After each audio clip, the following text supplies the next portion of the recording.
Hi అండి. Welcome to Suni's cook book. నేను మీ సునీతని. ఈరోజు మన వీడియోలో పాల ముంజలు ఎలా ప్రిపేర్ చేసుకోవాలో చూపిస్తాను. దానికి కావాల్సిన ఇంగ్రీడియంట్స్ ఏంటో కూడా చూద్దాము.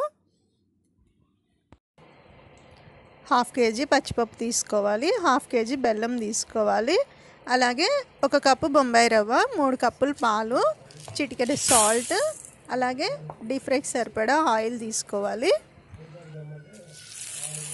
పచ్చిపప్పు తీసుకొని 1-2 సార్లు శుభ్రంగా వాష్ చేసుకోవాలండి వాటర్తో.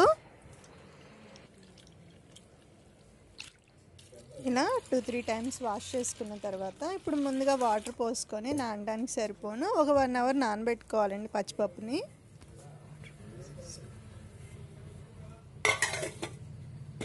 ఇప్పుడు 1 అవర్ తర్వాత పచ్చిపప్పు బాగా నానిపోయాయి. వీటిని కుక్కర్లో వేసుకొని ఒక 3 విజిల్స్ వచ్చే వరకు ఉడికించుకోవాలి.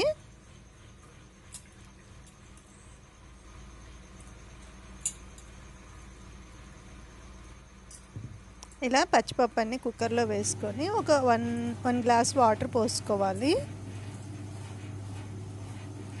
ఇలా వాటర్ పోసుకొని మూత పెట్టేసుకొని ఒక 3 విజిల్స్ వచ్చే వరకు మెత్తగా ఉడికించుకోవాలి.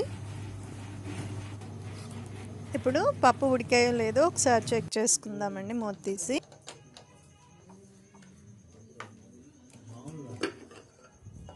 ఇలా పప్పుని బాగా మెత్తగా ఉడికిన తర్వాత పక్కన పెట్టేసుకుందాము.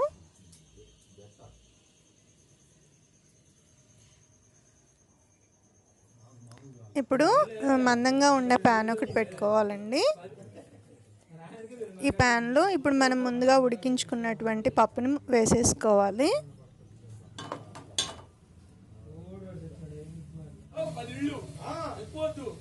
ఇలా బౌల్లో వేసుకున్న పప్పుకి సన్నగా తురుముకొని పెట్టుకున్న బెల్లం కూడా యాడ్ చేసుకుందామండి.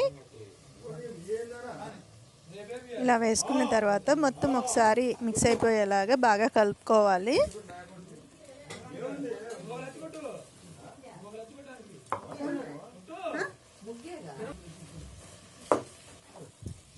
ఇలా అంతా బాగా మిక్స్ చేసుకున్న తర్వాత చూడండి మనకి ఇలా వస్తుంది.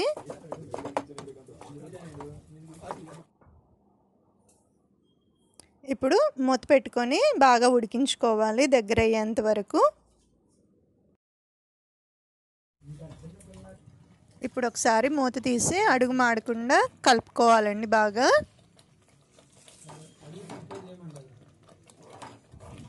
ఇప్పుడు కొద్దిగా దగ్గర పడింది, ఇంకొక 10 మినిట్స్ ఉడికించుకోవాలి.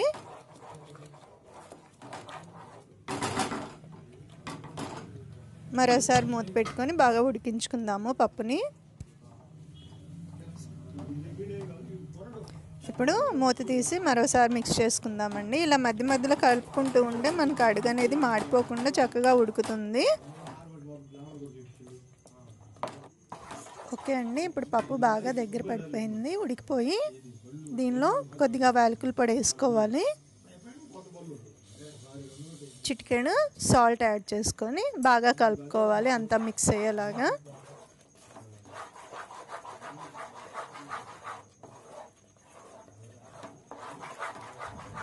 ఇలా అంతా కలిసేలాగా మిక్స్ చేసుకుంటే మనకి స్టఫింగ్ పిండి రెడీ అయిపోతుందండి. దీన్ని చల్లారి పెట్టుకుందాము పక్కన పెట్టేసుకొని.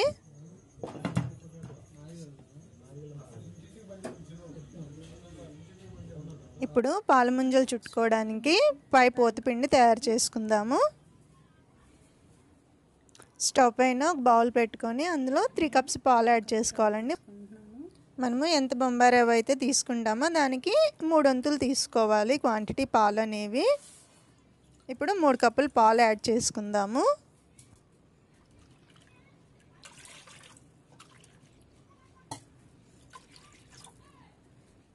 ఇలా పాలు పోసుకున్న తర్వాత దీనిలోనే కొద్దిగా బెల్లం కూడా యాడ్ చేసుకుందామండి.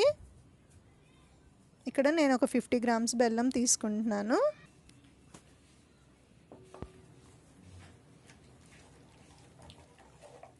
ఇలా బెల్లం అంతా కరిగిపోయే వరకు మిక్స్ చేసుకుంటూ పాలను బాగా మరిగించుకోవాలండి.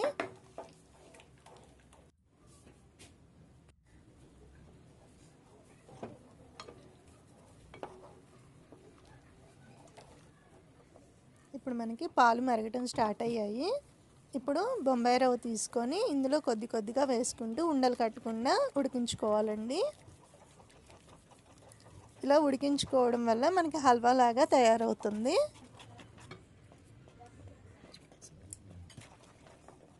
ఇలా దగ్గరకు వచ్చేసాక కొద్దిగా చిటికెడు సాల్ట్ యాడ్ చేసుకోవాలి. ఇప్పుడు ఒక టేబుల్ స్పూన్ నెయ్యి కూడా యాడ్ చేసుకోవాలి. ఇవన్నీ బాగా మిక్స్ అయ్యేలాగా మిక్స్ చేసుకోవాలి.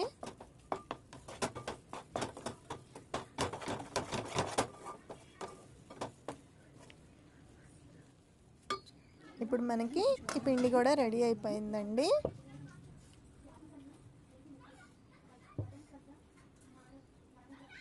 ఇప్పుడు ముందుగా ఉడకపెట్టుకున్న పచ్చిపప్పు మిశ్రమాన్ని తీసుకొని చిన్న చిన్న బాల్స్ లాగా చేసుకోవాలి వీడియోలో చూపించిన విధంగా. ఇలా అన్నీ మీకు కావాల్సినన్ని బాల్స్ ప్రిపేర్ చేసి పెట్టుకోవాలి. ఇప్పుడు ఇలా అన్నీ రెడీ చేసి పెట్టుకున్న తర్వాత కొద్దిగా బౌల్లోకి నెయ్యి తీసుకోవాలండి. ఇలా చేతితో కొద్దిగా నెయ్యి తీసుకొని చేతులకి గ్రీస్ చేసుకోవాలి, అరచేతులకి. ఇప్పుడు ముందుగా మనం ఉడకబెట్టించుకున్న బొంబాయి రవ్వను తీసుకొని ఒక చిన్న బాల్ లాగా ఇలా అరచేతిలో పెట్టుకొని స్ప్రెడ్ చేసుకోవాలి చపాతీ మాదిరిగా. ఇప్పుడు మనం ముందుగా ఉడికించుకున్న పచ్చిపప్పు బాల్ ఉంది కదండి, దాన్ని లోపల పెట్టుకొని ఇలా మడిచి వీడియోలో చూపించిన విధంగా బాల్ లాగా తయారు చేసుకోవాలి. ఇలా లోపల పప్పు అంతా బయటికి రాకుండా చక్కగా అన్ని చోట్ల మిక్స్ అయ్యేలాగా బాగా బాల్ చేసుకోవాలండి. ఎక్కడన్నా కొద్దిగా ప్యాచెస్ ఉంటే దాన్ని కొద్దిగా ఫిల్ చేసుకోవచ్చు కొద్దిగా పిండి తీసుకొని. ఇలా అన్నిటినీ రెడీ చేసి పెట్టుకోవాలి. ఇప్పుడు డీప్ ఫ్రైకి సరిపడా ఆయిల్ పెట్టుకోవాలండి. ఆయిల్ వేడవగానే అందులో ఒక్కొక్క బాల్ వేసుకుంటూ మంచిగా గోల్డెన్ బ్రౌన్ కలర్ వచ్చే వరకు బాగా ఫ్రై చేసుకోవాలి. ఇలా ఆయిల్కి సరిపడినన్ని వేసుకొని వీటిని అన్నీ ఈవెన్గా కలర్ వచ్చే వరకు ఫ్రై చేసుకోవాలండి, కలుపుకుంటూ అటు ఇటు. ఇప్పుడు ఇలా వేయించుకొని మంచి కలర్ వచ్చాక పక్కన పెట్టుకోవాలండి. మిగిలిన వాటిని కూడా ఇలానే ఫ్రై చేసుకోవాలి.